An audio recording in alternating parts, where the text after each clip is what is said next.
ini Ben. Jadi hari ini aku lanjut di bab 6 part 3. Dan satu kalimat yang aku ambil adalah, jika rasanya seakan-akan Anda sedang melawan dunia, kemungkinan adalah bahwa Anda sedang melawan diri Anda sendiri. Oke.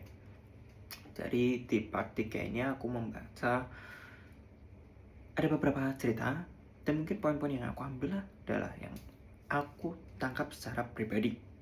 Ada satu, manusia itu berusaha menghindari hal yang mengusik value-nya atau nilainya. Dua, semakin spesial kita, semakin sulit kita mendapat role model. Yang ketiga adalah cara untuk mempertanyakan value kita. Oke, jadi di sini aku nggak bahas terlalu detail, tapi dia memiliki pemilihan kata yang unik-unik dan menurutku agak nyeleneh. Contohnya, jangan temukan jati diri Anda. Padahal dunia biasa carilah jati diri kamu. Ya. Lalu yang kedua, jangan menjadi spesial. Padahal selama ini kita dibilang jadi orang yang spesial.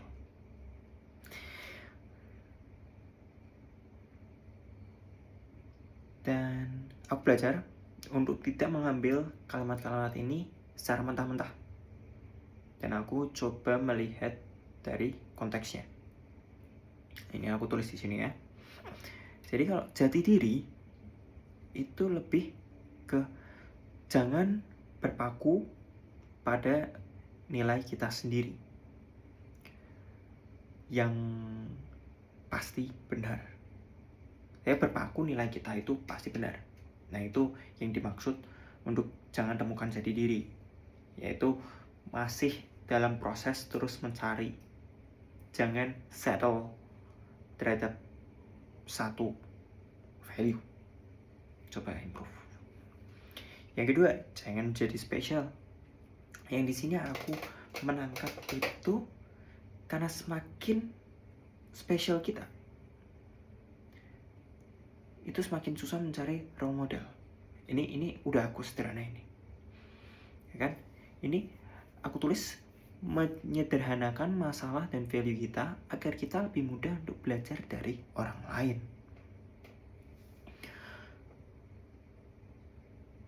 Oke, kalau misalnya kita adalah orang yang unik, kita dari keluarga yang paling buruk, kita memiliki lingkungan yang paling buruk, pekerjaan yang paling buruk, saudara yang paling buruk, akan sulit untuk mencari orang yang sama dengan kita atau mencari role model yang bisa kita contoh kita.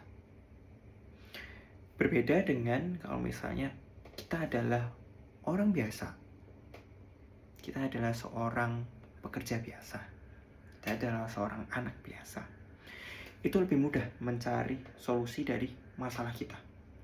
Jadi itu yang aku tangkap dari si penulis. Yang tadi yang terakhir adalah cara mempertanyakan diri, nilai kita. Satu, bertanya apakah kita salah. Apakah mungkin kita salah? Yang artinya kita membuka kemungkinan bahwa kita mungkin value yang kita pegang itu bisa salah. Yang kedua, artinya apa? Artinya value yang kita pegang itu bisa salah.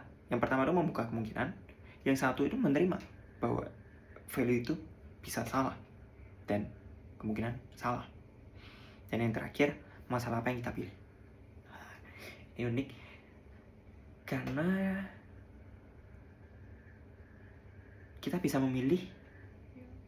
Setelah kita tahu dong value-nya, kita bisa memilih masalah A dan B. Oke, aku kasih contoh.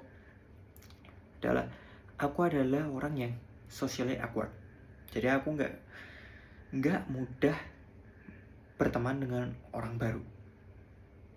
Ya, mungkin ada yang kemungkinan besar sih salah di akunya.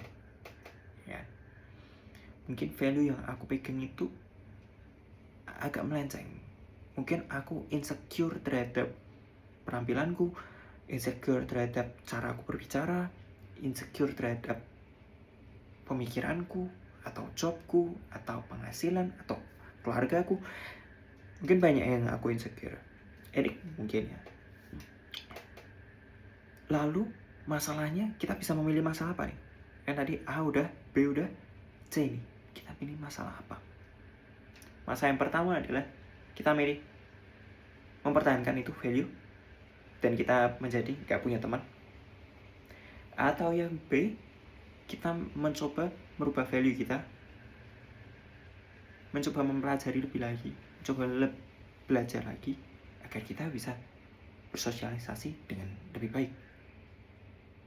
Jadi yang A itu ke eksternal, masalah eksternal, yang B itu masalah internal. Jadi kalimat yang aku ambil untuk penutup adalah buatlah dirimu terbuka atas hal-hal baru dan janganlah berhenti belajar. That's it for today. Thank you. Bye-bye.